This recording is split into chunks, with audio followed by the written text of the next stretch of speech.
예수님하고 모세하고 어느 한 노인이 골프를 했답니다.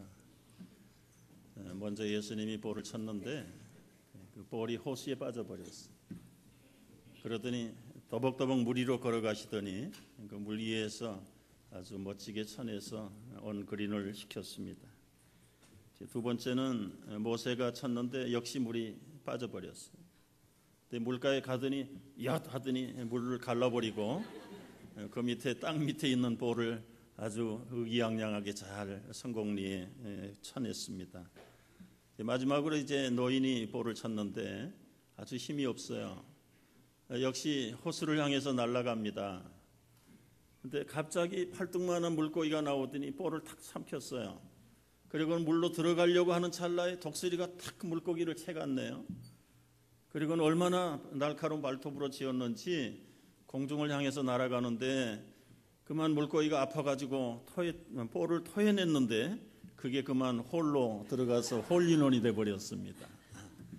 처음부터 그 광경을 보고 있던 예수님이 그 노인에게 이렇게 말해요. 아버지, 골프 제대로 좀 치십시다. 그 아버지가 누군지, 할아버지가 누군지 이제 집에 가서 한번 생각을 해보십시오. 미국이 유머가 많고 여유가 있는 나라인데 요즘은 재정 위기에 몰려서 이런 유머들이 점점 사라지고 있습니다. 나라가 온통 빚 때문에 참 어려움을 겪는 것들을 우리가 날마다 뉴스를 통해서 듣고 보고 있습니다. 미국뿐만 아니라 그리스를 출발로 해서 유럽의 대부분 나라들이 지금 심각한 재정 위기에 직면하고 있는 것을 우리가 너무 잘 압니다. 뿐만 아니라 일본은 20년 전부터 이 엄청난 국가 부채와 장기 불황에 허덕이면서 지금 상당한 어려움을 겪고 있는 거 세계가 다 알고 있습니다. 세계가 그렇다 치더라도 우리가 살고 있는 미국의 빚이 우리에게는 굉장히 중요한데 도대체 미국의 빚이 얼마인가? 14조 3천억 불이라. 이건 우리가 숫자가 조금도 가늠이 되지 않습니다. 쉽게 설명을 하면 우리 집집마다 미국의 빚을 풀어놓으면 15만 불씩 빚을 지고 있는 그런 숫자가 14조 3천억 불이라는 빚입니다. 왜 이렇게 미국이 엄청난 빚을 지게 됐을까? 여러분, 우리 개인 가정도 마찬가지. 빚을 지는 원리는 벌어들이는 건 작은데 쓰는 건 많으면 빚지는 거예요. 계산이 간단한 겁니다. 그러면 왜 미국이 60년대까지는 1달러도 빚이 없었는데 근간 50년, 60년 사이에 세계에 가장 많은 빚을 미국이 지고 있는가? 그 원인은 수입은 작고 지출은 많은 거예요. 왜 수입이 줄었나? 최근에 와서 10년 사이에 이제 부시가 대통령 하면서 기업들과 부자들의 세금을 낮춰주는 부시 감세 정책을 썼습니다. 그것 때문에 1조 2천억 불이라는 수입이 줄어든 거예요. 거기다가 지출은 엄청나게 늘어났는데 이라크와 아프가니스탄의 전쟁을 통해서 1조 5천억 불을 전쟁 비용으로 다 날려버린 겁니다. 거기다가 2008년도에 일어난 그 리먼 브라더스를 중심으로 해서 재정 위기 금융 사건이 터지면서 엄청난 불황이 지금 몇 년 동안 계속되고 있는데 그 여파로 인해서 미국의 대표 산업이라고 하는 3대 자동차 산업들이 다 이제 두 손을 들기 직전이었습니다.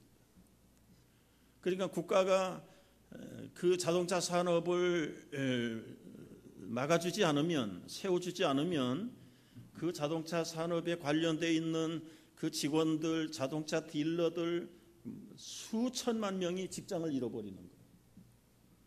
그러면 이게 온통 나라가 수입을 잃어버리고 불평과 불만 속에 엄청난 혼란이 일어날 것을 알고 이 정부가 정부 돈 8천억 불을 그 자동차 3사에다가 부어넣었습니다. 그래서 도산을 막았어요. 막았는데 밑바닥으로 떨어진 자동차 산업이 하루아침에 일어납니까? 안 일어나지요. 그래서 지금 거기에도 엄청난 돈이 들어가 있고, 그러다 보니까 이제 백성들이, 국민들이 집도 사지도 팔지도 않지요. 물건도 자꾸 전략하지요. 지갑을 꼭꼭 닫아버리지요. 그러니까 물건을 사고 팔아야 세금이 떨어지고 세금이 국고의 수입인데 그 매매가 제대로 성립이 안 되니까 거기서 들어와야 된 수입이 2조 억 불이 또 안 들어오는 거예요. 그러다 보니까 계속해서 나라는 나라대로 어렵고 직장은 직장대로 산업은 산업대로 안 돌아가니까 해고 사태가 일어나고 실업자가 생기고 그리고는 취직이 안 되고 일자리가 없고, 그게 지금 미국의 형편입니다. 그러면 이제 결과적으로 빚을 어떻게 갚아야 되느냐, 그게 이제 남은 숙제인데, 결국은 우리 가정에도 빚을 줄이려면 지출을 줄여야 되는 거예요. 지출을 줄이려면 국가에 관련돼 있는 모든 직원들을 전부 또 파이어시키고 해고시키고 또 실직 사태가 일어나야 되는데, 대부분 예산을 줄이려는 것은 이 법으로 묶여 있어서 줄일 수 없는 예산이라고. 뭐 학교에 물론 선생님들, 병원에 무슨 널스들 많이 해고하는 그런 사태가 일어나기도 합니다만은, 하여튼 줄일 때까지 줄이지만은 그게 국가 재정하는 데 큰 도움이 안 된다. 그러면 결국은 줄여야 되는 부분이 어디냐? 국방비를 줄여야 되고 이 전쟁에 소요되는 물자들을 줄여야 되는데, 지금 여러분 세계의 경찰 노릇을 하는 미국이 세계 여러 곳에 700곳의 미군들을 지금 파견하고 있는데요. 거기에 들어가는 그 비용이 천문학적인 숫자가 들어가고 있고, 그래서 이제는 미국 사람들이 하나같이 외치는 게 세계 평화를 반대하는 건 아니지만 우리가 지금 코가 석자가 빠져 있는데 우리 미군들 보내가지고 우리 국비를 낭비할 수 없다. 그래서 다 불러들여라. 군대 철수해라. 그게 지금 몇 년 동안 목소리가 커지는 것입니다. 그러다 보니까 국가도 어렵지요. 일자리가 많지 않아서 수입이 줄어들고 하니까 불만들이 높아지고, 가진 자들은 세금들을 더 덜 내고 하니까 이제는 빈부격차가 심해지면서 지금 3주 동안 월스트리트를 중심으로 미국 전역에 젊은이들이 모여가지고 이 자본주의에 대한 항거 데모들이 지금 계속되고 있는데, 이것이 앞으로 어떻게 돌발적으로 확산되려는지는 아무도 점을 못 친다. 지난달인가 영국에서 일어났던 폭동도 결국은 이 빈부격차에서 나오는 열등감의 엄청난 물리적인 데모였거든요. 이게 이제 세계적인 상황인데, 결국은 빚을 청산하기 위해서는 가난한 서민들, 시민들 세금 받아봐야 몇 푼 안 된다. 그러니까 부자들과 기업들에게 세금을 올려라. 그래서 지난 그 버펫이라는 미국의 제일 부자가 나는 50%까지 세금 내겠다. 그래가지고 지금 선수범에서 앞장섰는데, 다른 부자들은 지금 꼼짝을 안 하고 있습니다. 안 하고 있는데, 한 가지 그 2010년도에 미국의 대표 산업인 제너럴 엘렉트릭에서 작년 한 해 동안 그 회사가 벌어들인 돈이 140억을 벌었어요. 140억 달러를 벌었는데 정부에다 내는 세금 1센트를 안 낸 거예요. 그 세법에 의해서.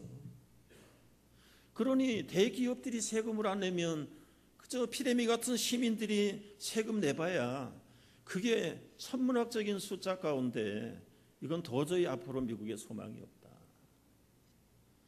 그러니까 일단은 줄일 건 없고, 줄이면 전부 또 실업 사태가 벌어지니까 국방 전쟁하지 마라, 전쟁.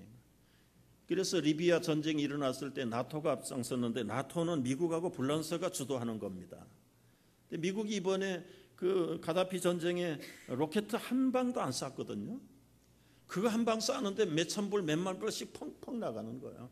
불란서만 신나게 쏴가지고 지금 불란서가 재정에 헉덕거리고 있죠. 지금 그리스가 이 디폴트 직면에서 독일하고 불란서가 돈을 내 가지고 겨우 부도 나지 못하게 막아놨는데 신문 보면 다시 또 부도가 직면해 있다. 그러니 이제 만약에 저희가 궁금한 게 뭐냐면 국가가 부도가 나면 앞으로 사태가 어떻게 되는가, 그게 궁금해요. 그래서 저도 좀 찾아봤어요. 개인이나 사업이 우리가 부도가 나면 이 법정 관리해가지고 다 채권자들이 가져갈 거 다 가져가고 정리해버리면 끝입니다. 그럼 만약에 이제 국가가 국가의 빚을 지고 있는데 그 빚을 갚지 못하고 부도를 냈다. 그러면 미국이 지금 중국에 제일 많은 빚을 지고 있다고 그러죠. 중국 사람들이 여기 와가지고 다 가져가냐? 현실적으로는 그렇게는 할 수 없답니다. 여러분, 이 남미, 사우스 아메리카가 벌써 수십 년 전에 국가 부도들을 다 내버렸어요. 그래서 지금은 그분들이 이 국제 무역 면에서는 도저히 명함도 내밀지 못하는 그런 경제가 낙후된 나라로 지금 이 남미 쪽이 고심하고 있는 게 과거에 국가 부도를 내서 그렇게 된 거예요. 그러니까 이제라도 국가 부도를 내면 완전히 무역 사회 속에서 서로 주고받고 팔고 사고 해야 되는데 그게 끊어져 버리는 거예요. 완전히 신용이 차단돼 버리고 또 내수를 돌려야 되는데 국내에서 생산하고 소비를 해야 되는데 자본이 있어야 공장이 돌아가고 기관이 돌아가는데 못 돌아가는 거예요. 그리고 만들어내봐야 국내에서 소비되는 게 또 한정이 있는 거예요. 그래서 결국은 이 빚을 갚아야 되는데 어떻게 빚을 갚아야 될까? 원리는 간단해요. 수입은 늘리고 지출은 줄이면 그건 부자가 됩니다. 나라든 개인이든 많이 벌어들이고 작게 쓰면 부자 되는 게 뻔한 위치 아닙니까? 근데 그걸 왜 정부의 지도자들이 모르겠어요? 전문가들이 다 있는데 다 알아요.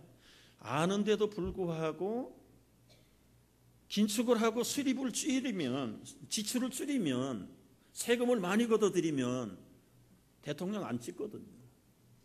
그러니까 자기 정치 생명 연장하고 대통령 되기 위해서 컨그레스맨 되기 위해서 세금은 작게 걷어들이고 지출은 그냥 내버려 두는 거예요. 자기가 갚을 일 아니니까. 미국이 세금이 비쌀까요? 쌀까요? 제가 찾아보니까요, 세계에서 가장 싼 세금이 미국이에요. 한국보다 싸요. 캐나다보다 훨씬, 보통 40%, 45%, 심지어 많은 데는 51%도 내는 세금 나라. 한국이 32%를 내는데 미국은 21% 세금 내는 거예요. 그러니까 수입이 완전히 줄어들. 그게 뭐냐면 정치인들이 선심 쓰는 거예요. 선심 쓰는 거예요. 그렇게 해서 자기들의 정책적인 지지를 받기를 원하고 자기 정치 생명 연장하는 그것 때문에 국가의 장래가 빚을 지든 부도가 나든 말든 그건 지금 심각한 상황 속에 와 있는데, 이런 얘기를 하면 아주 불안해요. 그래서 이거 어떡하나, 다시 한국으로 몰래 돌아가야 되는지, 아니면 나이가 이제 가까운 분들은 나중에 비싼 연금 받느니 지금이라도 조금 받아도 지금 빨리 땡겨다 써야 되는 거 아닌가, 그런 얘기들을 한다고 하는데요. 여러분 염려하지 마세요. 미국이 하루아침에 망하지는 않을 겁니다. 왜냐하면 로마가 망할 때요, 미국처럼 위조 지폐를 발행해서 정부가요. 미국은 지금 위조 지폐는 발행 안 해도 달러를 막 찍어내고 채권을 막 찍어내는데 지난번에 그 빚의 한도액을 또 올려놨잖아요. 로마가 그렇게 했는데 그렇게 하고도 로마가 300년을 견뎠다고 합니다. 여기 프리드먼이라고 하는 아주 군사전략가요, 유능한 정치학자가요, 그 연구소에서 발표해서 한 달 전인가 책을 낸 게 있어요. 10년 후, 100년 후 미국이 어떻게 될 건가. 결론만 얘기하면은 미국은 앞으로 500년 동안 끄떡없이 세계를 이끌어 간다는 것입니다. 좀 안심이 됐어요? 그러나 who knows? 중요한 것은 우리가 살고 있는 미국도 중요한 거고, 참 부채에서 빨리 해방되기를 원하는데